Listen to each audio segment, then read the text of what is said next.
humildemente motivacional, né? Para falar sobre sistemas embarcados, que é uma área que muita coisa acontece, né? A gente faz as coisas acontecerem no mundo real por meio de programação e de mecanismos eletrônicos. Linus Torvalds, que é o criador aí do sistema operacional Linux, soltou essa frase épica, né? Que falar é fácil, me mostre o código. Tradução do inglês do Talking Easy, show me the code.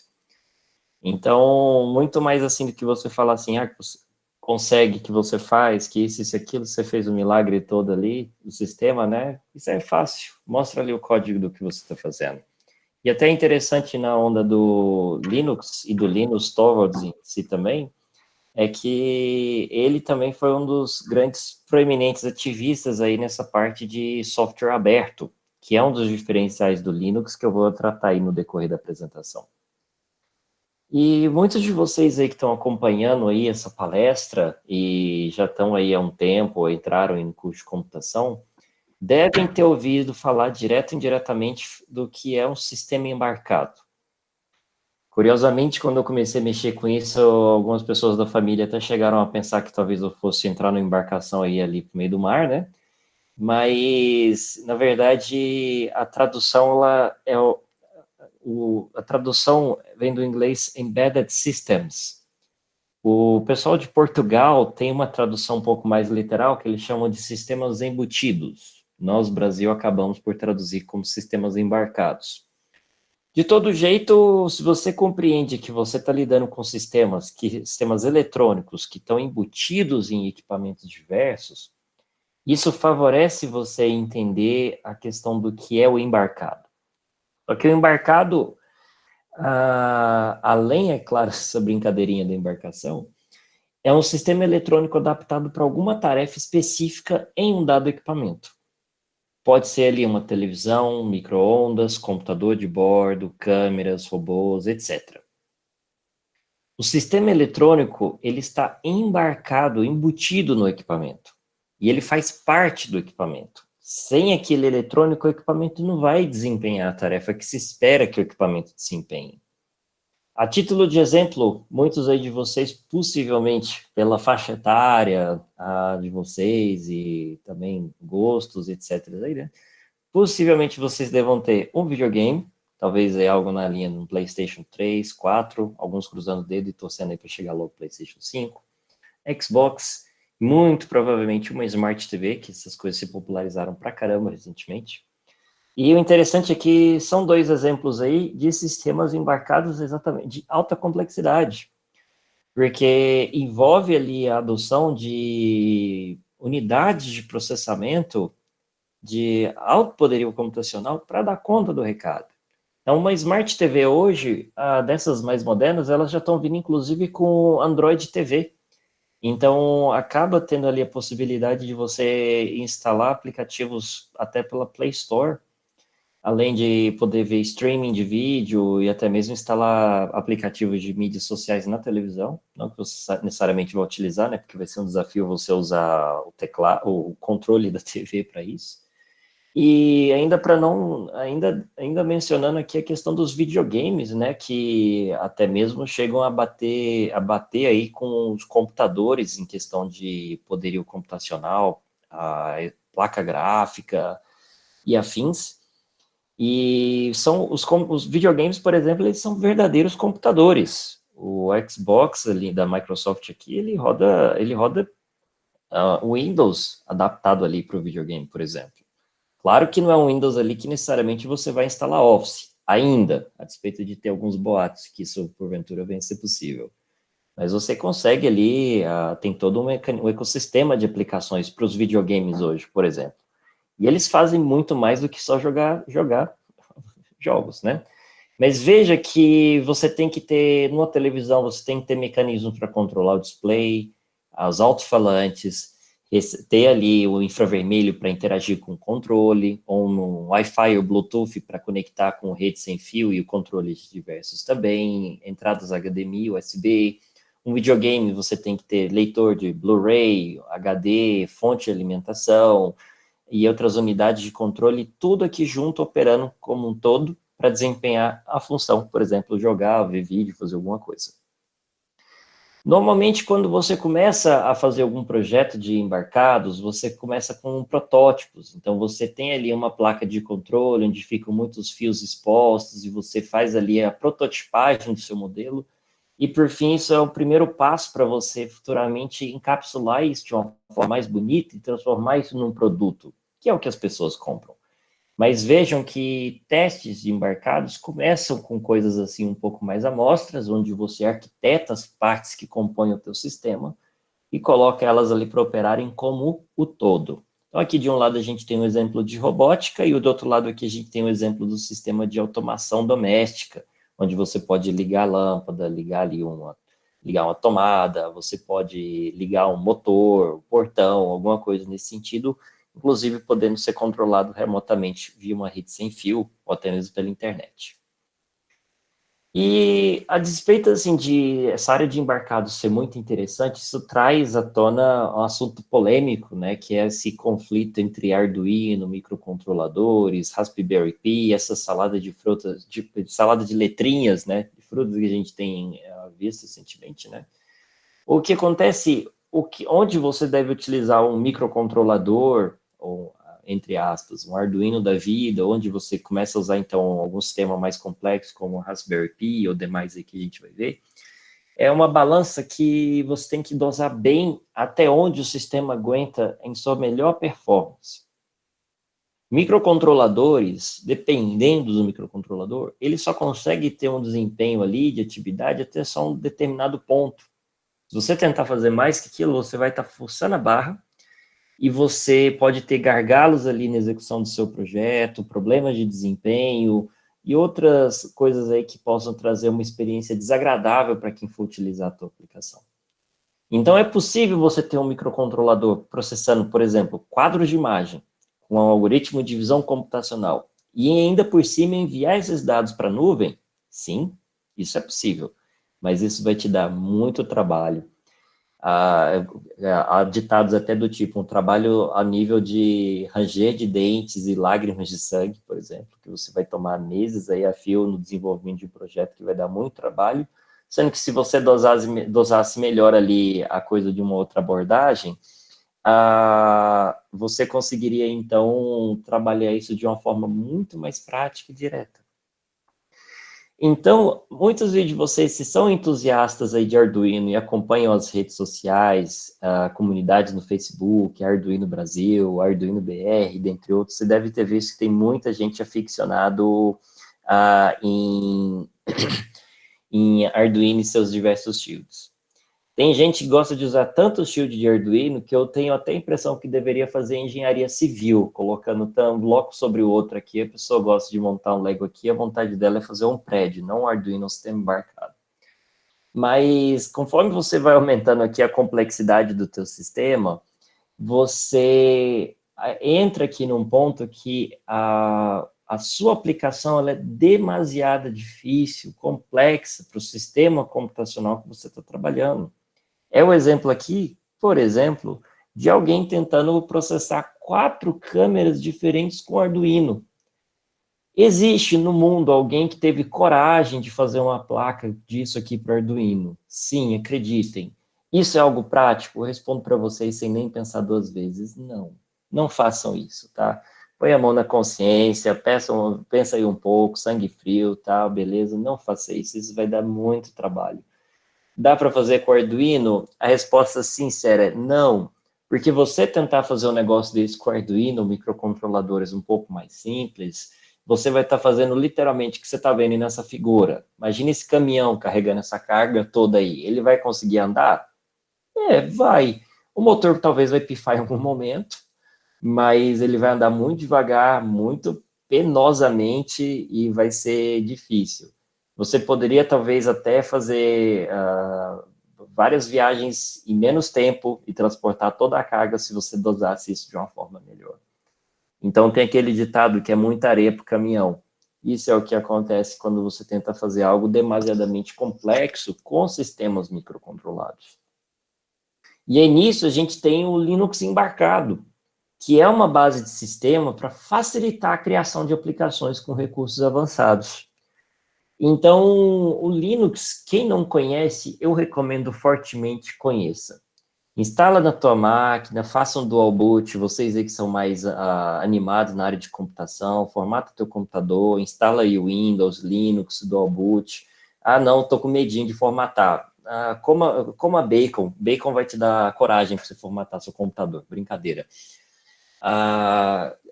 Eu recomendo aí, quem tiver com medo de formatar, instala uma máquina virtual, tipo VirtualBox ou VMware Player da vida, que é grátis para uso pessoal, privado, não comercial.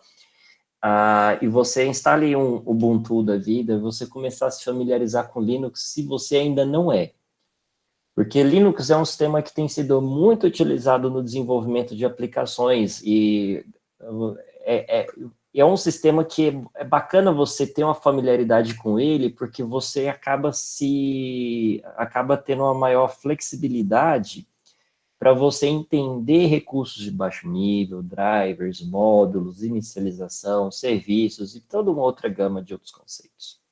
Agora, o Linux embarcado, ele é o mesmo Linux que você usa no computador. É por isso que eu fiz essa minha volta aí em cerca de reforçando vocês a terem essa familiaridade com o computador de vocês com Linux.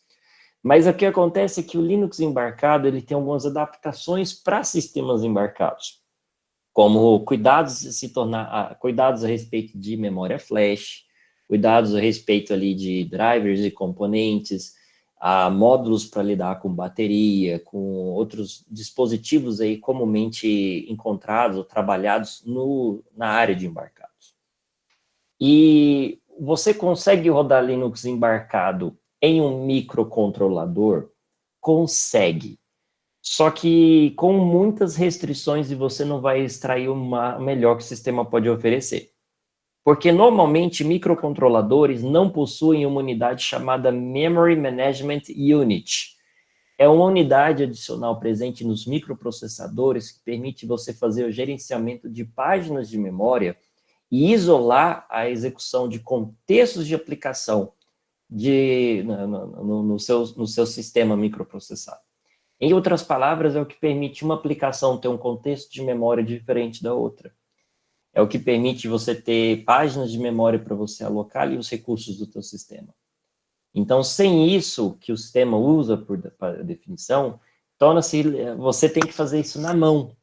É possível? É. Aqui do lado está uma STM32F429 Discovery, é uma placa de desenvolvimento ST com microcontrolador STM32 e está rodando aqui o chamado MicroC Linux, que é um Linux voltado para microcontroladores.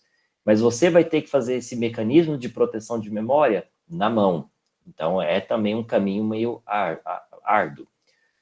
Só que com microprocessadores que possuem essa unidade de gerenciamento de memória, a coisa então é fluida, como principalmente os Cortex-A, que são os microprocessadores para aplicação embarcados.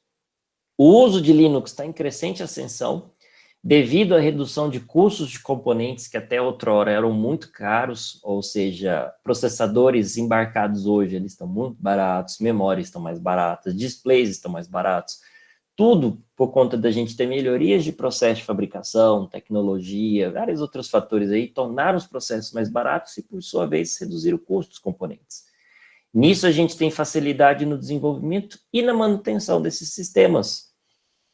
E você quem aí já desenvolveu programas para computador, você segue uma abordagem muito parecida em desenvolver programas para Linux embarcado, porque é um sistema operacional completo rodando no equipamento.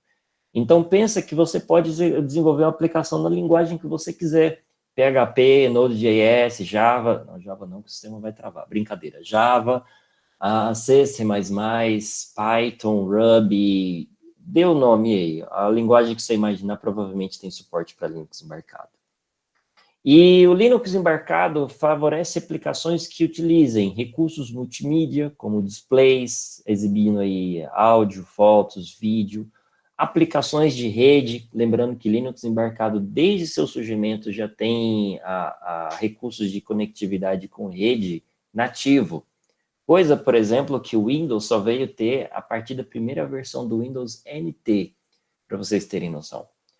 Linux também favorece aplicações com recursos de criptografia, banco de dados e interface gráfica. Não é à toa, por exemplo, que muitos de vocês aí, se não a grande maioria, têm dispositivos móveis Android, né? A não ser que você seja abençoado, tenha aí um iPhone, né? Preço de um rim, negócio. Ainda mais agora vai sair iPhone 12, você vai pagar um rim e ainda ter que comprar o carregador à parte. E o Android, veja que é Linux embarcado o Android, para quem não sabe está sabendo. Você consegue rodar terminal Linux, você entra aí na Play Store, digita terminal, shell, algo do tipo, vai ter aplicativo de você poder utilizar um terminalzinho para acessar o console do sistema aí para você. E é toda uma interface gráfica desenvolvida aqui com gerenciamento de memória, gerenciamento de ciclo de vida de aplicação, de recursos de sistema, geolocalização, câmeras, sensores, bateria e tudo mais. Começou aí já uns 12 anos mais ou menos já o Android, se brincar, talvez até mais. E hoje é extremamente popularizado, e é Linux. Da mesma forma, a grande maioria das Smart TVs, elas são baseadas em Linux embarcado. Quanto mais as Smart TVs com Android TV, que tem se popularizado muito, porque também é uma forma do fabricante ter um sistema com um ecossistema já pronto, em vez de ter que investir e desenvolver o seu. Outro exemplo, esses painéis multimídia de veículos, muitos deles usam Linux embarcado. Quem conhece aqueles automóveis elétricos norte-americanos, Tesla, eles usam Linux embarcado com Qt, a interface gráfica deles. Curiosidades à parte. Esse aqui é um drone que eu já tive a oportunidade de ter. Hoje, graças a Deus, eu tenho um pouco mais moderno que esse. É o Air Drone 2. Esse drone roda Linux embarcado nele, exatamente para fazer processamento de visão computacional e controle aqui da malha de controle do drone, né? E o que você precisa para entrar no mundo de desenvolvimento com Linux embarcado? Primeiro deles é você ter noções de sistema operacional. Se você não tem, pega o livro aí do Tannenbaum, Sistemas Operacionais, dê uma boa, de uma bela de uma lida, entenda dos conceitos, entenda do que se caracteriza e como é estruturado um sistema operacional, tá? Sistema de arquivos, componentes, estruturas, hardware, pilhas, entre outros, que você vai utilizar isso, querendo ou não. E o melhor, você tendo essa compreensão, vai te favorecer a entender várias situações e problemas que você vem a enfrentar no futuro, na sua carreira principalmente. Segundo ponto, se vocês ainda não tiveram essa aula, prestem muita atenção quando vocês forem ter. Se vocês já tiveram, recapitulem conceitos, que é a arquitetura de computadores. Esse é uma área, por exemplo, que eu trabalho literalmente todo santo dia. Ou seja, você tem que ter noção de interfaces de comunicação, protocolos, como que você interage um componente com o outro, como que você faz ali um barramento de comunicação, I2C, SPI, USB, rede, gigabit, MIP, display, câmera, dentre outros ali, entre um componente e outro. A noção de arquitetura de computadores vai te favorecer a entender como as peças de um hardware se comportam e interagem entre si, quais as interfaces você tem que conectar entre elas. E essa é uma parte extremamente importante, porque é como um Lego que você tem que montar para fazer a coisa funcionar. E outra coisa extremamente importante que há um tempo atrás era muito utilizado, hoje voltou a ter um distanciamento e a gente precisa então voltar essa paixão e utilizar, é a linha de comando. Dependendo do sistema que você for trabalhar com Linux embarcado, ele não vai ter tela, ele não vai ter monitor, não vai ter nada, ele vai ter um sistema ali que está trabalhando, por exemplo, um roteador sem fio, um ponto de acesso, controle de uma catraca, um sistema de monitoramento, sei lá, de gado, de veículos, etc. E você faz algum tipo de acesso remoto àquele sistema para controlar e programar ele, por exemplo. E muito disso é feito por linha de comando. Então, você tem que ter noção de comandos, como que funciona aqui a estrutura de permissões, sistema de arquivos, utilitários, comandos a serem utilizados, principalmente. De início, quem não está habituado com isso, você vai se assustar? Vai. São muitos comandos? São. A minha dica para vocês é se ater aos mnemônicos desses comandos. Normalmente são todos em inglês. Aí vem um ponto que eu não destaquei aqui durante a apresentação, mas eu falo invistam no inglês. Eu consegui resolver muitos problemas complexos e consigo resolver muitos problemas complexos porque eu sou fluente em inglês. Então, eu entendo ali, eu consigo achar fóruns, documentação, tutoriais, guias, dicas e discussão em inglês. Isso me auxilia porque, querendo ou não, a documentação ela é muito mais extensa. O inglês é uma língua universal hoje. Talvez amanhã seja o mandarim, mas hoje é o inglês. E aí, muitos dos comandos, eles são baseados nos termos em inglês também. Como, por exemplo, você quer ver quais arquivos estão no diretório aqui, você digita ls, é a abreviação de list. Você quer mudar de diretório, você usa um comandinho chamado cd, abreviação do Change Directory. Então, você começa a entender o que está por trás dos comandos, isso favorece você a decorar aqueles comandos. E se você vier a esquecer, você começa, então, a fazer umas brincadeirinhas aí e descobre, por acaso, comandos que você nem imaginava que tinha, na tentativa e erro, por exemplo. Outra parte que é muito utilizada em Linux embarcado é Shell Script. Shell Script nada mais é do que uma forma de você poder agrupar comandos diferentes que você, por outra hora, teria que digitar um a um, ou até mesmo comandos com parâmetros diversos. Você tem que inicializar a interface de rede 1, 2, 3 e 4, por exemplo. Você pode automatizar isso? Pode. Você faz isso por meio de Shell Script. Quem aí é dos tempos antigos de Windows, talvez tenha se familiarizado com os batches de comando.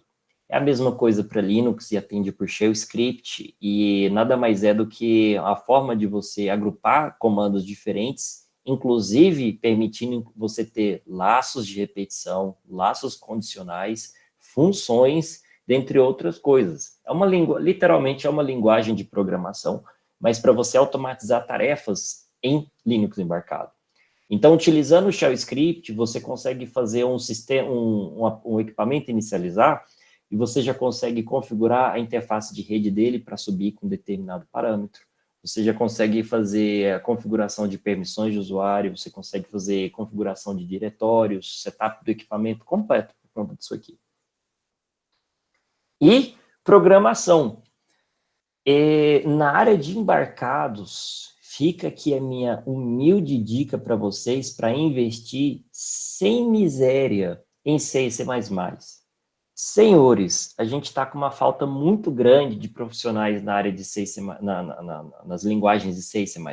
Não fecha, sabe, a demanda.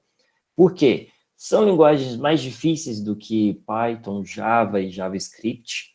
JavaScript não tem nada a ver com Java, tá? Para quem não conhece. Só que são linguagens muito utilizadas em sistemas de alta performance e sistemas embarcados. Só que a pessoa não encontra, por quê? São linguagens mais complexas, que você tem que utilizar, às vezes, ponteiros, às vezes não, muito comumente, ponteiros, manipulações binárias, conhecimento aqui de recursos avançados da linguagem para você poder extrair o máximo ali de alguns recursos, né, e fazer um programa otimizado computacionalmente. Mas é o que é muito utilizado. O kernel Linux, ele é todo em C. E quando você faz drivers de aplicações, eles são em C. E normalmente as aplicações, elas são em C++, que permite orientação a objeto e favorece a manutenção de código. E uma coisa que é muito utilizada aqui é também o conceito de redes, porque nós temos um mundo conectado. Então, você tem que ter noção de endereçamento IP, máscara, terminologias como NAT, Gateway, como que você vai fazer ali para fazer roteamento de algumas rotas, ou endereçamento ali de dispositivos, e até mesmo a noção de alguns programas utilitários para auxiliar você no setup e na verificação se a rede está ok e o dispositivo está devidamente configurado. E uma vez que você, então, tenha mais ou menos essa noção e começa a se aventurar, como que é a estrutura para você desenvolver aqui uma aplicação para Linux embarcado? Normalmente, você vai ter aqui uma pilha que é a seguinte. Você tem o seu hardware, que é seu dispositivo embarcado ali, que vai ter display, câmera, teclado, processador, saída de som, entrada de som, e etc. E do seu hardware, você tem uma parte do programa que é responsável por inicializar todo o hardware e preparar o sistema, preparar o caminho para o sistema operacional. É o chamado bootloader. O bootloader ele é a primeira aplicação que é executada quando você liga um equipamento com Linux embarcado, por exemplo. Então, ele inicializa o equipamento, ele verifica RAM, dispositivo, CPU, rede, tudo mais está ok. E uma vez que está tudo ok, ele inicializa o kernel Linux, por exemplo. E uma vez inicializado o kernel Linux, esse, por sua vez, começa ali a execução de todo o sistema operacional, suas bibliotecas, aplicações e tudo mais.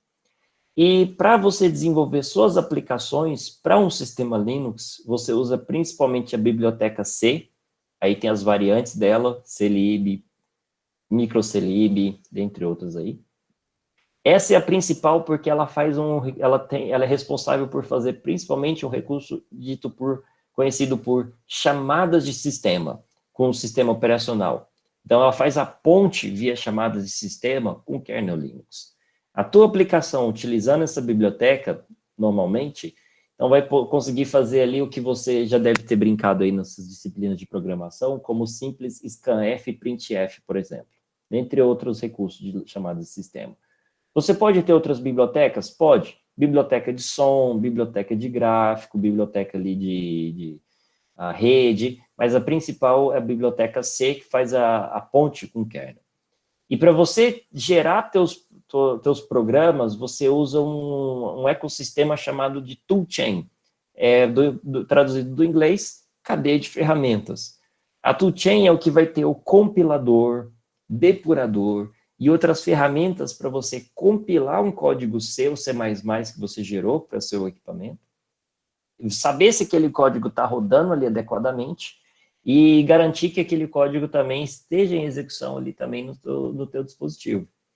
Então, a toolchain, você pega um código, vai gerar aplicação para você jogar no teu sistema e fazer aquilo lá então funcionar. E fazer a análise também, que é bem interessante. A gente hoje tem uma batalha muito grande de sistemas entre dois grandes atores, ARM e Intel. ARM já está aí no mercado há praticamente uns 30 anos. E o que acontece é que a ARM, desde o surgimento, ela é voltada para aplicações de sistemas embarcados, ou seja, sistemas que vão funcionar a bateria, tem que ter um desempenho ali controlado, otimizado para situações diversas ali, que você vai ter, igual eu falei, sistema a bateria, tem que ficar ligado 24/7, controlando uma coisa específica, etc. A Intel, ela é focada em computação de alto desempenho de propósito geral. Então, a Intel ela é muito boa em fazer ali os processadores para servidores, o teu notebook gamer, o notebook normal que seja também, né? Então, a Intel ela se tornou muito boa nisso, mas ela, infelizmente, ela tentou entrar no mundo dos embarcados com o Intel Atom, mas eles não conseguiam ter o baixo consumo de energia que os processadores ARM conseguem ter.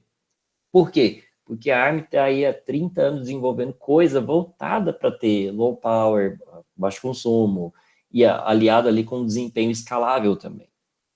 Então, acontece que hoje, então, nós temos os processadores ARM como sendo a grande maioria de processadores aplicados na área de sistemas embarcados e processadores de aplicação para Linux embarcado. Saibam que a ARM ela é uma empresa de origem britânica em que ela faz os designs dos processadores. Aí outras empresas compram as licenças desses designs e fabricam os processadores eles mesmos, como, por exemplo, a Samsung com a linha Exynos. Eles compram a licença da ARM e fabricam um processador para eles.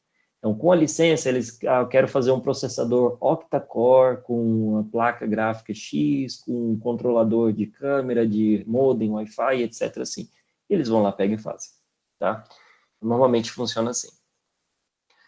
Quando a gente vai desenvolver, então, para Linux embarcado raiz, a gente utiliza duas terminologias. Você vai ter uma máquina host e uma máquina target. Ou uma máquina...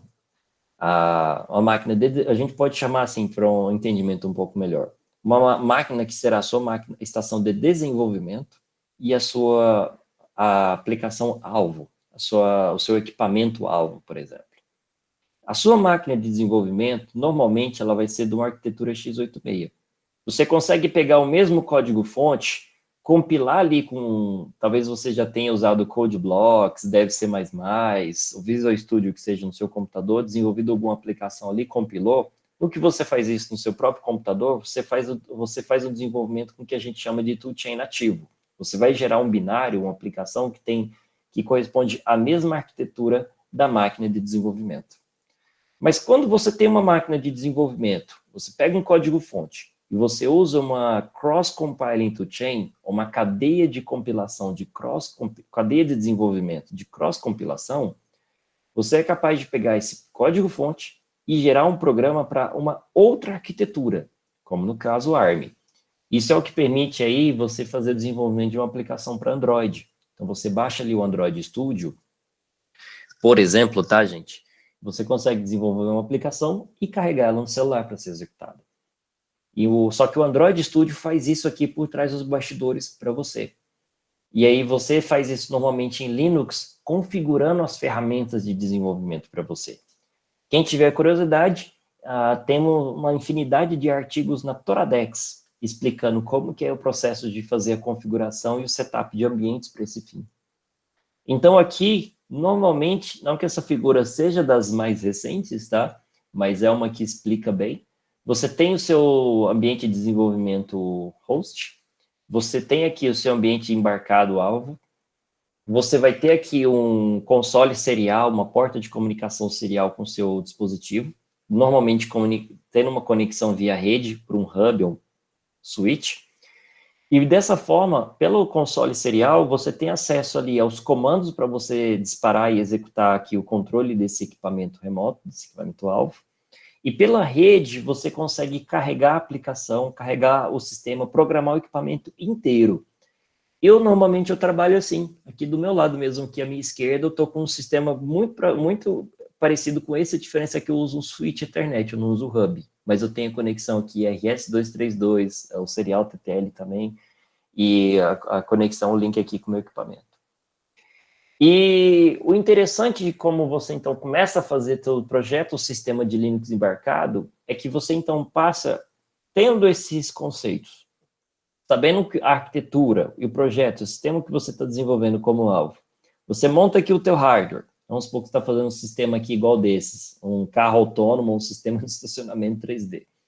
Você vai ter aqui um computador, um sistema embarcado, as interfaces para controle, as interfaces com os periféricos que você vai trabalhar, como câmeras.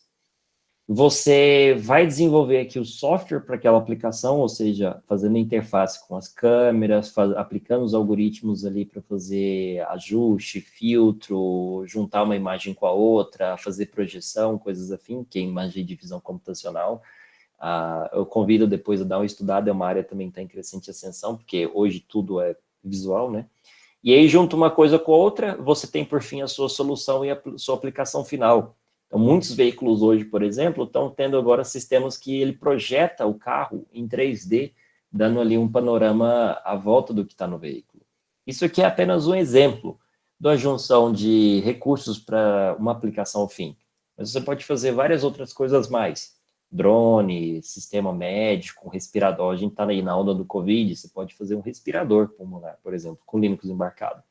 Eu mesmo, nesse momento, estou auxiliando aqui um projeto para uma empresa cliente da Toradex com respirador pulmonar de última geração, usando Linux embarcado. E você consegue também fazer aplicações de robótica complexas. Então, o exemplo aí é o robô Cosmo e também tem o Vector, da Anki, que são sistemas aí que utilizam, os sistemas embarcados complexos, que utilizam a visão computacional, e o Vector, que é o sucessor do Cosmo, ele utiliza até algoritmos de inteligência artificial e aprendizado de máquina para aprender com você, mapear o ambiente, ser ali não só um assistente pessoal, mas um amigo artificial também, um robô ali para fazer companhia. Então, é bem bacana, quem depois quiser no final aí me acompanhar nas mídias sociais, eu tenho algumas postagens no meu Instagram, onde eu mostro o meu Cosmo e o meu Vector, inclusive fazendo não é high five, tipo a batidinha de mão, só que ele tem essa apoiozinho aqui para levantar bloco, né? O Cosmo e o Vector, eles quase que a cópia descarada daquele robozinho Wall-E, da Pixar. Então, eles meio que pegaram isso e fizeram um robozinho aí para poder brincar. O interessante é que dá para você programar tanto o Cosmo como o Vector em Python. Você consegue achar eles para comprar no Mercado Livre. Eu só adianto que o preço vai ser salgado. 3 a 4 dígitos, tá? O Linux embarcado, ele permite você ter aqui um sistema operacional completo em um mini computador. Você vai poder literalmente programar para um mini computador para executar tarefas complexas, tal qual um computador real faria, mas em um cenário de aplicação específica dedicada. Como, por exemplo, um terminal bancário, como, por exemplo, aí um painel multimídia de um veículo, uma televisão multimídia, um eletrodoméstico ali, como, sei lá, hoje a gente já tem aí até geladeiras com multimídia, a máquina de lavar que avisa por Wi-Fi pela rede quando acabou de lavar, e afins. E o interessante de você ter um embarcado ali, que é um computador completo ali, você consegue, em alguns cenários, mudar a aplicação que ela está executando. É o que a gente chama de hacking, né? Você pode hackear ali o sistema e fazer, por exemplo, rodar Doom, Quake. Aí tem um exemplo de um cara que pegou um terminal bancário e programou ele para rodar, se eu não me engano, eu acho que isso aí é Doom. E posso estar enganado. Mas aí colocou isso mesmo, é Doom. Obrigado, Fábio. Então, você conseguiu programar isso. E, se eu não me engano, acho que teve até um rapaz uns tempos atrás aí que pegou um exame de gravidez eletrônico. E acho que hackeou ele também para rodar Doom. É um teste de hacking. Você consegue fazer isso aí, sabe? Por que isso é possível? Porque isso aí é um sistema computacional completo. Então, você consegue ali, às vezes, sobrescrever isso, dependendo das travas que o fabricante coloca. Então, eu vou entrar daqui a pouco nesse tópico que é sobre segurança, que você, às vezes, tem que colocar travas para impedir que a sua aplicação seja sobrescrita. É por isso que quem aí é mais aficionado em videogame, você já deve ter visto aí que tem o Nintendo Switch, né? O Nintendo Switch, ele tem uma manha ali que coloca o videogame no modo de recuperação, de forma que você consegue injetar um código ali para você poder carregar jogos diversos, qualquer tipo de programa na memória dele. Então, isso foi uma brecha de segurança, depois foi corrigida em outra versão do Switch, mas que permite você hackear o sistema e colocar o programa além daquele programa do fabricante. Então, quando a gente vai soltar sistemas embarcados que vai cair na mão do usuário, vocês têm que pensar em técnicas de você proteger que o usuário sobrescreva o teu programa e, inclusive, puxe o teu programa para entender o que você fez ali, a sua propriedade intelectual. Para você aprender aqui a desenvolvimento de Linux embarcado, hoje, a plataforma mais prática e didática para você fazer isso é a chamada Raspberry Pi. Raspberry Pi é um computador do tamanho de um cartão de crédito. Você vai achar aí nas lojas Mercado Livre, Flip Flop e afins, em valores aí de R$200 para mais. Não é muito barato, e se você for pegar, por exemplo, a Raspberry Pi 4, ela está aí na faixa dos R$400 mais ou menos, porque ela é a estado da arte, é a mais complexa que tiver, mas é um investimento que vai fazer valer a pena por conta do aprendizado que você vai carregar para si. Porque, veja, é uma área que está tendo bastante oportunidade, entenda? E é um aprendizado também que vai te levar ali a brincar e a conhecer contra os conceitos de programação e computação que comumente você talvez não teria contato ou não teria essa experiência. E você consegue fazer toda sorte de coisas com a Raspberry Pi. Tá vendo que ela tem aqui uns pinos, essa parte aqui da placa. Nisso você consegue controlar, interfacear servomotores, sensores, displays, você pode fazer um robô com uma placa dessa, né? Você consegue, não quero fazer um robô, você pode fazer uma estação multimídia, você pode fazer uma estação de jogos, então isso aqui dá para rodar, isso aqui roda jogos de SNES, Nintendo 64, Você consegue rodar aqui várias coisas, você pode fazer servidores, coisas nesse sentido. Então, vai valer muito a pena e é um aprendizado legal. E a área de internet das coisas, ela está hoje diretamente ligada à área também de Linux embarcado. Por quê? Veja que o Linux embarcado é um sistema que desde o início tem conectividade de sua raiz, então permite que sistemas com Linux embarcado tenham conectividade. Segurança. Com Linux embarcado, você consegue ter mecanismos de autenticação, acesso remoto via SSH, uso de certificados de comunicação, você consegue ter mecanismos ali para impedir acesso de superusuário, proteger diretórios de arquivos, além de ser um sistema que você consegue executar mais de uma aplicação ao mesmo tempo, em que te permite ter uma aplicação coletando dados, processando dados, gerindo ali um banco de dados, transmitindo isso pela rede. E a parte da segurança, ela é muito importante, porque muitos desses sistemas que a gente tem hoje, incluindo essas câmeras IP que vocês encontram em arrodo, custando 150, 180 reais no Mercado Livre, elas rodam Linux embarcado. Elas rodam um sisteminha ali bem simples. Uma câmera dessa aqui, salvo engano, ela deve ter um processador ali de uns 400 MHz, MIPS normalmente, uns 32 MB de RAM, se não 64. Também ali uns 128 MB de flash, não é muito. É o suficiente para rodar a aplicação do fabricante para fazer o controle da câmera e o stream de vídeo. Não precisa ter gigas de memória. Só que é Linux. E o que acontece, eu vou contar uma surpresa para vocês. Muitos fabricantes aqui, uma empresa na China desenvolve o firmware, o programa da câmera, umas dezenas de outras empresas pegam esse programa e enfiam isso na câmera dela, uma vende a câmera branca, outra câmera preta, uma câmera com 2 antenas, com 3, com lente XYZ, mas tudo o programa é o mesmo.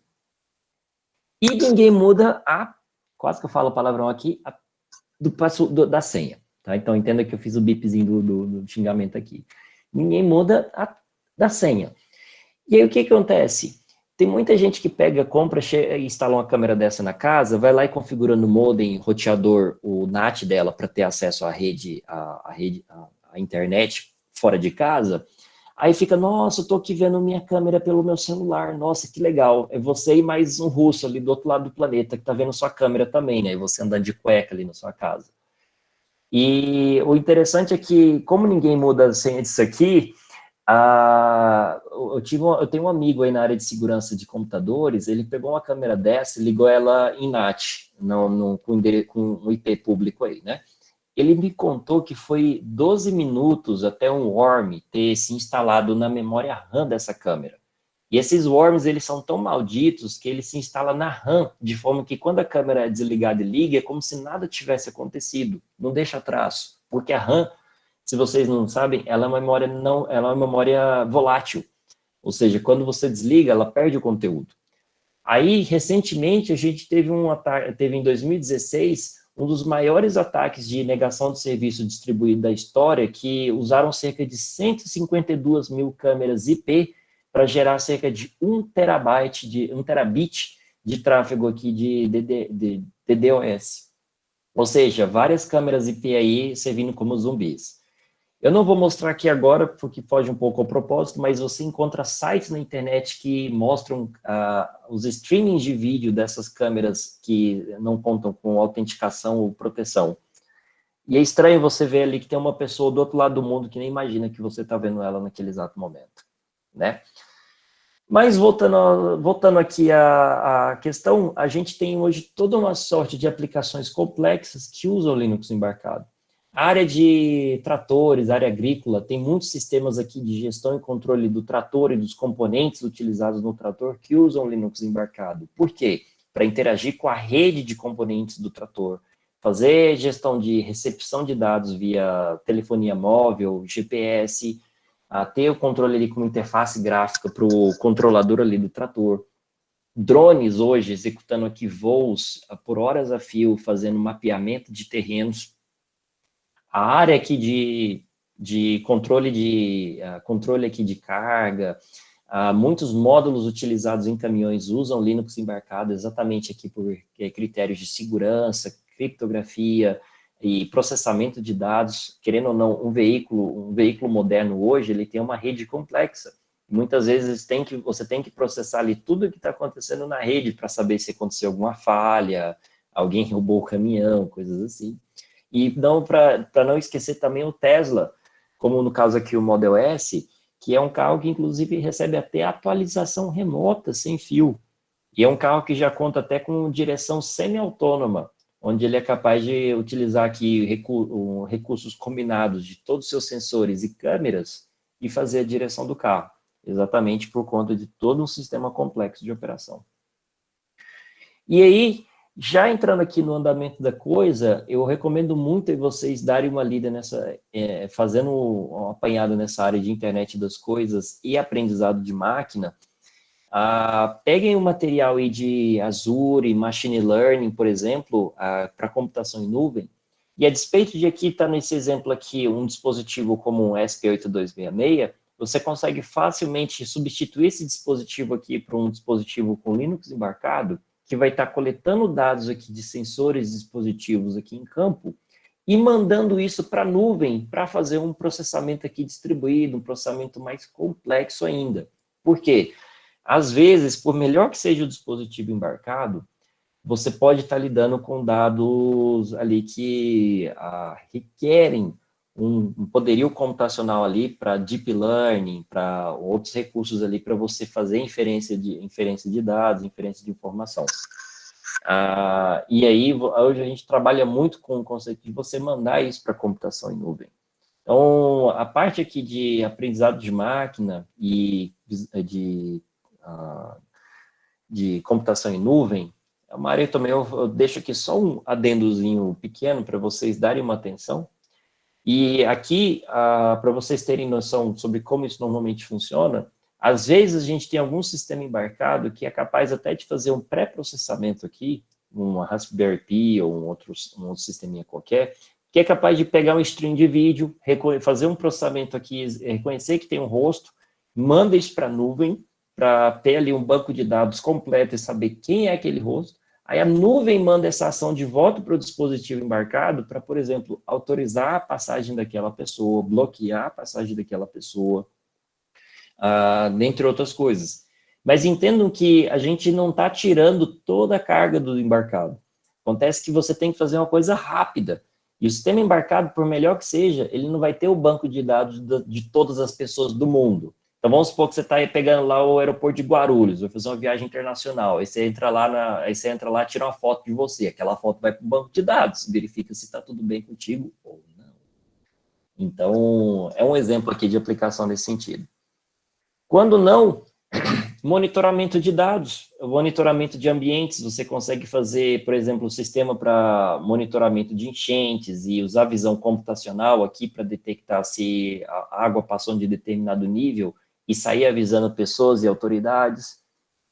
Quando não, também, o uso de mais protocolos de comunicação, como um protocolo que eu recomendo muitos de vocês aqui que estão vendo agora essa apresentação estudar, é o MQTT, que é um protocolo que está sendo muito adotado aí para a internet das coisas, já tem suporte para Linux com linguagens como C, C++, Python, Node.js, Java, todas elas suportam MQTT já. E você consegue, então, fazer toda uma arquitetura de sistema onde você consegue ter elementos que publicam dados e elementos que recebem notificações desses dados por um intercâmbio de um broker que atua no meio desse apanhado todo. Coloco aqui também para vocês verem. E antes aqui da gente, então, começar a saideira da apresentação, eu fiz esse foco para vocês aí com relação a C e C++, por quê? Uma pesquisa que foi realizada pela Fundação Eclipse em 2017, não tem tanto tempo assim, mostrou que para dispositivos embarcados mais dedicados, a linguagem C era mais utilizada, seguida por C++, Python e, por fim, Java. Gateways, que são sistemas como a Raspberry Pi ou similares, tem ali um apanhado um pouco maior aqui na questão do Java, porque você consegue ter um sistema computacional que executa ali a JVM, mas meio que pau a pau com C e C++. Em alguns cenários, dependendo do caso de uso, C++ se destacava. E Python na sequência. Em computação em nuvem, Java se destacando, mas seguido por linguagens baseadas em JavaScript, depois Python. Então, por isso, eu deixo para vocês o foco muito maior em C e C++. Na área de internet das coisas, hoje está muito destacada a preocupação com segurança. Vide o exemplo que eu mostrei agora há pouco das câmeras. Muita gente fica com pressa para liberar a aplicação para o mercado e sacrifica a segurança. Não façam isso. Você vai sacrificar a segurança que outra pessoa vai se aproveitar dela. Vide, por exemplo, o exemplo da Nintendo. Nintendo é muito sistemática, aí, cobrando 300, 400 reais no jogo. Imagino como que eles ficaram com o cabelo em pé quando descobriram que alguém conseguia hackear o videogame, né? E dos sistemas operacionais, eu quis mostrar muito essa parte mais do Linux raiz, porque é o sistema operacional mais utilizado para internet das coisas. Seguido do Raspbian e do Ubuntu Core. Mas o Linux raiz, ele é o mais utilizado disparadamente mesmo. E para quem está pensando aí em entrar nessa área de embarcados e aplicações, eu deixo aqui algumas tendências para vocês aí se inspirarem e procurarem projetos e aplicações. A área de cidades conectadas está com crescente demanda e oportunidades. A área de gerenciamento de energia, então você vê aí malhas de distribuição de energia, controle, gerenciamento, uso de painéis fotovoltaicos e eólicos, automação industrial, porque a gente está vivendo uma sociedade mais e mais preocupada com produção limpa, um ciclo fechado de produção, melhorias dos processos de produção, manutenção preditiva, dá uma notadinha aí para você estudar isso depois, que a gente tem a manutenção preventiva, é quando você tem a manutenção que você faz igual do seu carro, a cada 10 mil quilômetros. A manutenção preditiva é quando você tem uma análise ali de sensores, que você identifica que uma peça vai poder falhar daqui 5 dias. E você, antes daquela peça falhar, você já agenda a troca dela. E isso só é possível hoje por conta de sensores, sistemas de processamento e aprendizado de máquina. Vou dar uma estudada nisso depois. Plataformas de IoT e automação residencial já está meio batido. Não tem tido muita demanda nesse sentido. E para fechar, o que eu gostaria de falar aqui de considerações para vocês sobre programação, redes e hardware. Programação, foquem aí nessa parte de C++.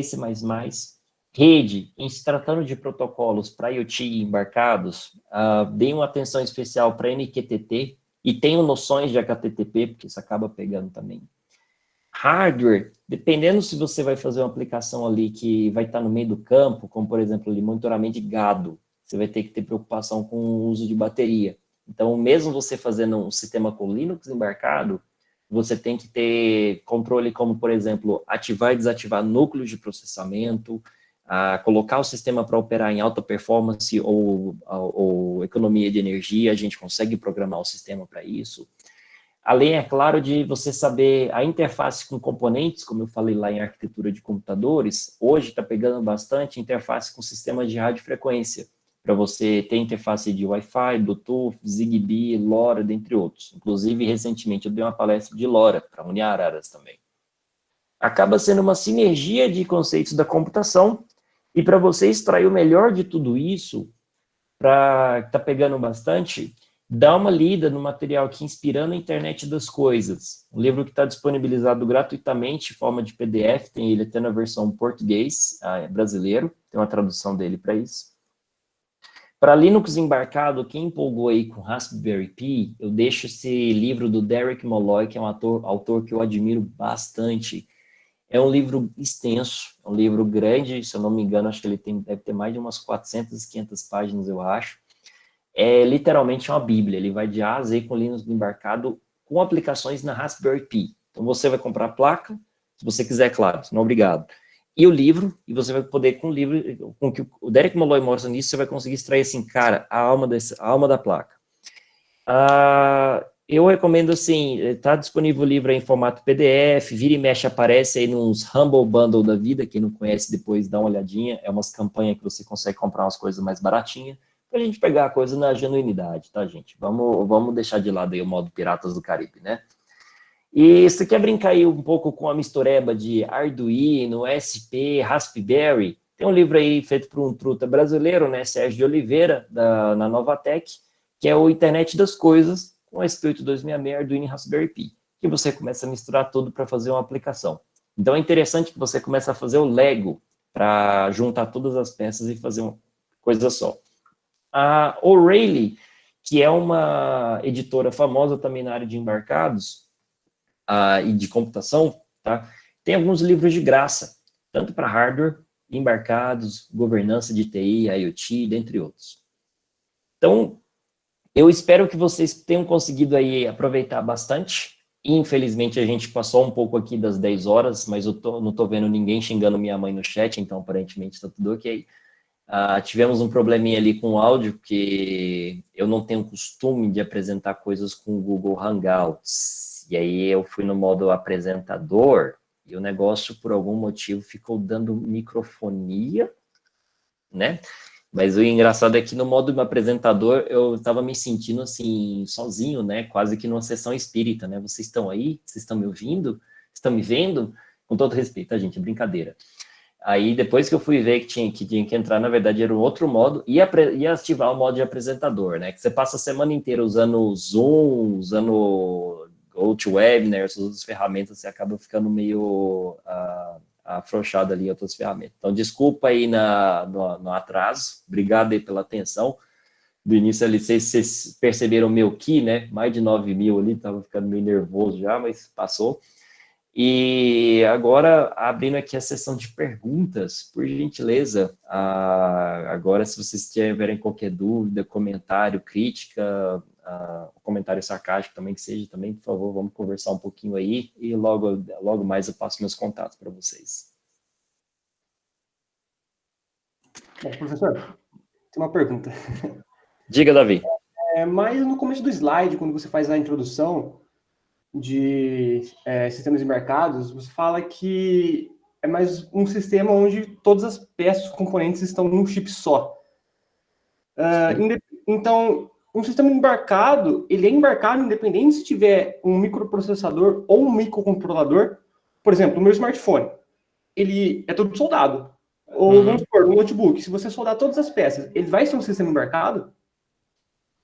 Cara, acaba sendo um conceito interessante. Eu falaria que o computador, ele é uma junção de vários sistemas embarcados, porque o computador, ele tem ali o controlador de teclado, de rede, a placa gráfica, o processador, o controlador de memória, chipset, bridge, rede, dentre vários outros, cada qual é um embarcado dedicado ali e junto tudo fazendo uma coisa só. O computador, eu diria que ele é uma junção de diversos sistemas diferentes. O teu celular, ele entra numa área que depois aí pode ser uma outra oportunidade para a gente falar, que é dos chamados System on Chip. É a evolução dos microcontroladores, onde eles caminham para abraçar os microprocessadores, mantendo a herança deles de microcontroladores, para fazer automação e controle de periféricos. Então, o System on Chip é o sistema completo em chip. Então, para você ter noção, deixa eu mostrar aqui, ó, System on Chip. Obrigado também, gente. Gostei da palestra e aprendi a mexer com o Google Hangouts, né? Espero que eu aprenda, né? Aí tem aquela piadinha, quantos professores são necessários para configurar um projetor, né? Hoje vocês descobriram aí, né? Então, o System on Chip, aqui tem um exemplinho bacana, é como se você já tivesse aqui um sistema que você tem um microprocessador, placa gráfica, processador de sinal, controladores de Wi-Fi, display, câmera, GPS, dentre vários outros, pasme, num chip só. Então, isso é o que é chamado sistema em chip. Você tem um sistema todo um só. Ele é uma evolução do microcontrolador. Entendi, não, legal, bacana. Valeu. Valeu. Quem quiser perguntar mais, pode perguntar aí. Agora eu tô calminho.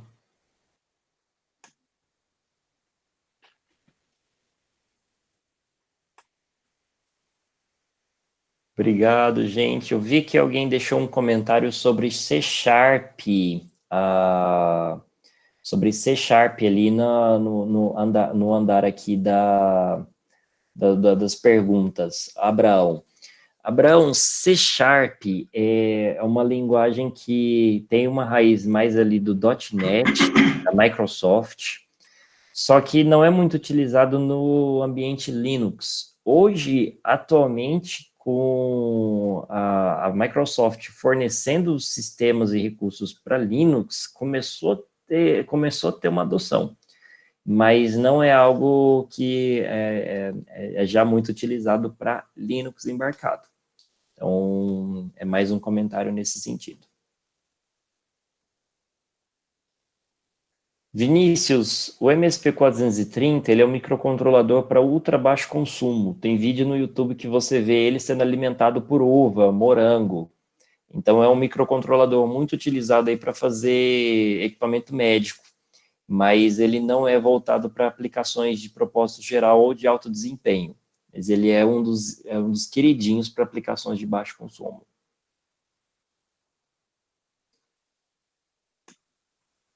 Pessoal, mais alguma pergunta para o professor André?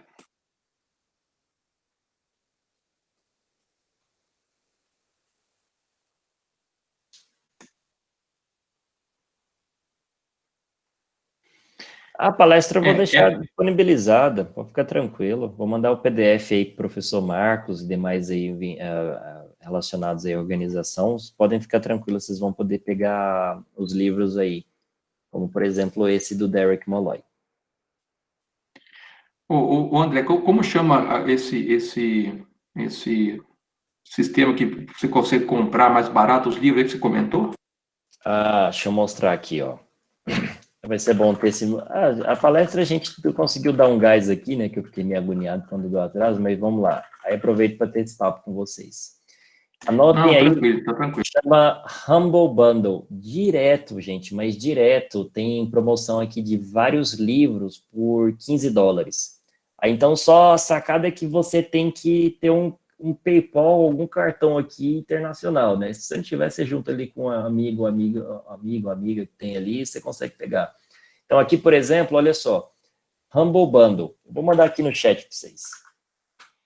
Então, o Humble Bundle, direto, eu fico entrando nele, aí eu vejo se tem alguma promoção ou bundle, que fala um pacote do seu interesse. E pasme, tem a galerinha que gosta de jogos, eles surgiram com foco em jogos. Então, vira e mexe, tem pacote de jogos. Pra vocês terem noção, hoje eu tenho cerca de 200 jogos no meu Steam. É por conta desses pacotinhos aqui, tá? Não é porque eu tô rasgando dinheiro, não. Aí tem promoção aqui de tantos dólares, $X. Então, aqui, por exemplo, olha só, tá falando de nuvem, né? Aqui tem um bundle, um pacote aqui de desenvolvimento iOS e Android. Aí o Humble Bundle sempre funciona assim, ele libera um pacote que você compra aqui uma gama de coisas pagando $1, $1 você já pega esse apanhado de livro, de forma genuína, tá, gente? Isso aqui não é Piratas do Caribe. Você paga aqui uma média, você libera mais um outro pacote de recursos, como livros aqui, e você paga, a média normalmente do máximo é cerca de $15. Aí você desbloqueia tudo. Você pega todo o pacote do bundle. Então, esse aqui é um bundle que eles fizeram com esse título. Ele tem um período de duração, e normalmente o bacana do Humble Bundle é que você pode dedicar dinheiro para caridade. Então, eles fazem esses pacotes exatamente para arrecadar dinheiro aqui. Então, por exemplo, Global Giving, Cruz Vermelha, coisas desse sentido. Aqui eu estava falando de nuvem e segurança de nuvem. Olha aqui, um outro pacote. Você paga $1, você libera os livros, $8, mais os livros aqui, 15 você libera um pacotão. E aí aqui, livros de ciência, tecnologia, engenharia, matemática, né, que a gente fala que é o STEM, também tem vários outros. Eu sei que tem a galerinha aí fissurada em jogos, World of Warcraft, aqui um pacote, pacote aqui de Worms, outro joguinho das minhoquinhas suicida. Deixa eu ver aqui, há um pacote de desenvolvimento de jogos, deve ter tem uns pacotes que você compra aqui que vem o jogo com fonte aberta para você poder estudar, por exemplo, né? Às vezes ele pacote aqui para desenvolvimento com cenário, com efeitos, música, áudio. Então, eu recomendo seguir, porque é bacana que você pega umas coisinhas de graça. E de graça não, quase de graça, né? Pensa, você pegar livros aqui, um pacotão de livros por $15, mesmo com o dólar aí vamos jogar R$6, 60 dá 65, 30, 90 conto. R$ 90, você pegar ali uns 20, quase uns 15 livros, tá uma pechincha, gente. Exatamente, Abraão. O problema é o dólar a R$ 6. Eu posso falar um pouco mais, sim. O projeto de respirador é um sistema embarcado. O respirador, ele tem uma parte que tem que funcionar com sistema de tempo real, microcontrolada, que controla o respirador pulmonar. Então, os respiradores, se eu te mostrar aqui, ó, é um projeto muito bacana de um respirador feito com uma plaquinha chamada Caninos Loucos. Essa plaquinha Caninos Loucos é tipo uma versão, deixa eu ver aqui, é tipo uma versão da Raspberry Pi desenvolvida pela USP. Deixa eu mostrar aqui para vocês. Quem quiser conhecer depois, que com o apoio do John Madog, com o desenvolvimento aqui feito pelo pessoal no Brasil, o desenvolvimento da placa, não quer dizer que os componentes sejam feitos aqui. Aí aqui teve esse projeto de um respirador, deixa eu só explicar um pouco. O respirador, ele tem uma parte aqui que você tem que ficar fazendo o controle da pressão, né? Então, deixa eu colocar aqui para rodar o videozinho um pouquinho, ó. Então, você tem que controlar uma parte aqui do respirador que ela não pode travar. Não pode travar. Então, essa parte que faz o controle com atuadores, bombeia o ar, faz todo o controle aqui, isso normalmente roda microcontroladores que rodam ali em tempo real, ou seja, tempo real não quer dizer que, gente, um conceito que vocês têm que ter noção quando fala tempo real. Não quer dizer que o negócio é rápido, quer dizer que todas as atividades que o sistema conduz são executadas com a periodicidade, com o erro mínimo. Ou seja, ele tem que fazer a verificação da taxa de oxigênio aqui a cada meio segundo. Ele vai fazer isso a cada meio segundo. Ele precisa bombear o negócio aqui a cada 1 segundo. Ele vai fazer isso a cada 1 segundo. Por quê? Se atrasar, coisas podem dar errado. Aí, quando tem um respirador, você precisa ter um painel de controle. Normalmente você precisa ter uma tela, uma interface gráfica para fazer ali o controle, por exemplo, que o médico faz ali tem que ter uma interface gráfica que é onde o médico vai fazer o set e os ajustes. Essa parte, ela, por exemplo, pode travar. Mas a outra aqui, se ela travar, convenhamos, gente, se o paciente está entubado ali no UTI e isso trava, o paciente morre. Então, a gente faz a divisão em categorias exatamente por conta da complexidade. Linux embarcado é um sistema excelente, é bom? Mas infelizmente ele está sujeito a falhas, como todo sistema operacional está. E aí a gente então coloca a gente divide a parte crítica e a parte não crítica do equipamento. Né? Esse aqui é um projeto bacana porque é open source, aí feito em parceria com a USP, usando inclusive aqui a Caninos Loucos Labrador com o controle desse respirador. Deixa eu ver aqui, quem mais? Guilherme compra jogo no Humble Bundle, bacana, já conhece. Outra parte bacana que tem aqui, um livro de graça por dia, é o Packet Pub, que se vocês acompanharem aí, todo dia, por 24 horas, eles disponibilizam um livro diferente. Então, aqui está o livro, o workshop de SQL para banco de dados. Disponível, já está contando o relógio. Eu vou aqui e pego o livro aqui que vai ficar na minha conta. Eu já estou aqui cadastrado na biblioteca, pronto, peguei o livro já. E o cadastro é de graça também. Esse link deles aí do Free Learning permite você pegar vários livros, inclusive, estava falando para vocês de programação em C, olha esse livro aqui, o nome é bem sugestivo, Extreme C. Caraca, será que o livro é nervoso? Deve ser. Eu acho que tinha um outro livro aqui bacana de embarcados, eu tinha visto esse tempo atrás, deixa eu ver. Aqui é interessante, mas é mais voltado a projetos de IoT para Raspberry Pi 3. Isso aqui é bacana também. Programação de sistema com C++. Esses links que eu estou mandando para vocês aí são tudo livro de graça. Vocês poderem aproveitar aí, ó. Visão computacional com OpenCV4. Ó, só aqui também, ó, de graça. Esses livros estão embaixo nesse catálogo que eu mostrei para vocês da PacketPub. Esses livros são livros que estão, até que eles saiam daqui, são livros que você pode pegar e ficar no seu arquivo. E aí, mais alguma pergunta, minha gente? Meu people, meu povo?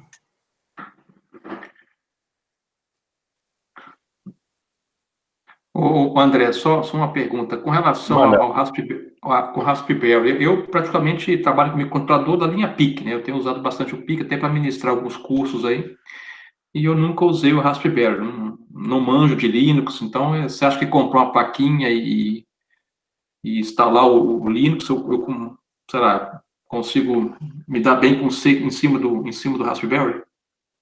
Consegue. Inclusive, o negócio é tão... Dá para você usar o Raspberry tanto como um computador, quase que um substituto do computador pessoal. Inclusive, eu já tive a história de um ex-aluno que, infelizmente, teve umas dificuldades aí financeiras, mas precisava continuar ali com um computador, um recurso de trabalho. Ele comprou uma Raspberry Pi, ligou na televisão de casa com teclado e mouse e ficou usando por um tempo ali para fazer trabalho da faculdade, para acompanhar as atividades e falou que conseguiu fazer assim, na boa. E E aí, pode falar. aí vai o Linux, mas tem também uma versão de Windows que dá para embarcar também. Tem uma versão de Windows, uma espécie do Windows CE, um Windows mais simplificado, que dá para embarcar no Raspberry também, né? Você está falando do Windows IoT Core. É. O Windows IoT Core, ele é uma versão enxugada do Windows 10 para embarcados para você usar as ferramentas de rede e interface gráfica do Windows 10. E tem aí um port do Windows 10 que reza a lenda que roda no Raspberry Pi 4.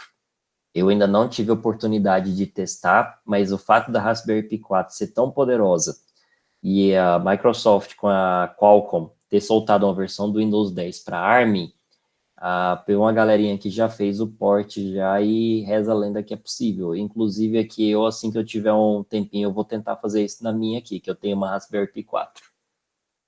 Ah, legal. Eu preciso começar a entrar para o mundo do Linux. Eu sempre fui cliente Microsoft, agora já vi que não dá mais. Não, assim, isso é bacana porque acaba sendo uma tendência, né? Se quem aí vê, por exemplo, outros sistemas embarcados que rodam Linux aí, por exemplo, Kindle. Quem tem um Kindle aí? Isso aqui roda Linux. E Eu ele, tenho. olha, você tem um aí. Aí o interessante é que ele usa esse papel com tecnologia e-ink. Então, essa tela com a tecnologia e-ink. Hoje, uma das coisas que gasta mais energia a bateria é display. Então, você tem um negócio que o display consome muito pouca energia, a bateria vai durar dias ali, né? Como é o caso do Kindle.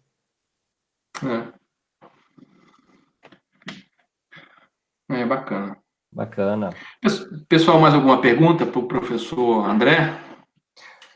O Luiz Fernando fez a pergunta entre microcontrolador e microprocessador. Entenda que microcontrolador, ele tem um microprocessador, mas ele é mais voltado para automação e controle. O microprocessador é mais voltado a processamento de dados, de propósito geral. Acontece que hoje, Luiz, a gente tem tido microcontroladores com processadores mais avançados. Então, acaba que a coisa tem tido uma certa convergência. Mas entenda-se que microcontrolador a gente foca mais ali na automação, que é o que controla ali um micro-ondas, um portão eletrônico, um semáforo, e microprocessador é o que está aí no seu computador executando Windows ou Linux, por exemplo.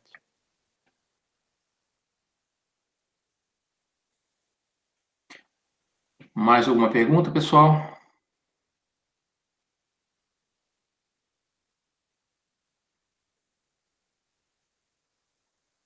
Eu acho que tá certo. Se vocês quiserem meus contatos, gravem aqui. Tenho aqui meu Twitter, YouTube, meu site pessoal, Facebook, e-mail, que vocês podem ir me contactar, fique à vontade, qualquer dúvida, comentário, questão. No meu site vocês vão encontrar link, no topo da minha página, da página aqui, vocês vão encontrar links para as minhas mídias sociais, tá? LinkedIn, Instagram, que vocês vão ver fotinhas de plaquinhas, robô, do Cosmo, Vector, drone, essas coisas todas aí. E estou aí à disponibilidade aí, que vocês quiserem trocar uma ideia, bater um papo aí, fica à vontade. Então, muito obrigado, pessoal. Bom, pessoal, se ninguém tem mais uma pergunta, eu vou aqui aproveitar os momentos finais para agradecer novamente, né, a presença do professor André Coveiro, está sempre, né, que ele vem, é um sucesso as palestras, por isso que eu sempre o convido, fica até meio sem jeito de convidar, já convidei tantas vezes. Fica à vontade, chama que a gente vai. Então. E só esse ano foram 2 vezes, né? Você teve num congresso falando do LoRa e agora falando do Linux embarcado, então só esse ano já são 2 vezes já. Isso, acho que ano passado foi do drone, né? Que eu até mostrei um drone voando aí também, exatamente, né? Exatamente. Então, professor André, muito obrigado pela sua presença novamente, obrigado por ter aceitado o convite, por ter nos abrilhantado com a sua presença. Né? Sempre que possível, eu vou te incomodar aí para você nos ajudar aí com seus conhecimentos. E fica aí, né? Ficamos à disposição, né? Para eventuais aí, né? Se você quiser utilizar a nossa estrutura para eventuais, né, palestras, etc., né, podemos disponibilizar aí, né, a nossa estrutura, a escola, né, para poder fazer esse tipo de, digamos, empreitada, né. Mas, novamente, agradeço aí a sua presença, tá? E os alunos aí também acredito que tenham aproveitado bastante esse conhecimento. Eu, como eu disse, né, eu sou realmente praticamente um zero em Linux. Eu vejo um professor da computação, que é o Renato, usa bastante, né? Mas eu já tive dual boot no meu computador, acabei perdendo, né, um processo aí, perdendo a entrada do Windows, né, como é que é? O Linux enxergava o Windows, mas o Windows não enxergava a partição do Linux, né? Então, eu tive que fazer, usar o Partition Magic aí, juntar tudo de novo e fiquei com o Windows, né? Então, mas é questão de começar a usar e aprender, né? Realmente eu sou muito cru na parte de Linux aí. Professor André, de novo, muito obrigado. Pode falar. Não, essa é a questão mesmo, eu falo assim, você começa, vai pegando um hábito mesmo, de início pode até estranhar um pouco, é diferente, programas diferentes, telas ali, terminal, essas coisas, mas vai pegando um hábito e quando você vê, já está mexendo ali transparentemente já. Então, no começo tinha problema de não reconhecer placa de vídeo, tinha uns problemas de driver que aconteciam nas primeiras versões do Linux aí. Aí tinha que baixar um driver à parte da sua placa, para poder acertar, então isso eu achei muito trabalhoso, e aí por fim rodou, aí depois não sei o que houve, não lembro mais, faz muito tempo isso, eu acabei perdendo aquele protocolo de entrada lá, né, e tive que formatar tudo e juntar tudo de novo. Na verdade não formatei, né, eu usei o Partition Magic para poder pegar a partição que era do Linux e integrar novamente ao Windows aí, né? Então eu fiz uma pesquisa de internet para como resolver e acabei nunca mais mexendo com Linux. Mas isso deve fazer uns 10 anos ou um pouco mais já. Alô.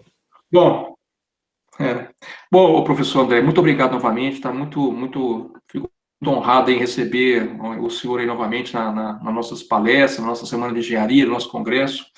Qualquer coisa, como eu falei, né, estamos à disposição aí, fique à vontade também, tá? Muito obrigado. Beleza, muito obrigado, senhores. Um grande abraço e até mais. Boa noite, um grande abraço, até mais. Pessoal, muito obrigado pela presença de vocês aí, também um grande abraço aí, até mais.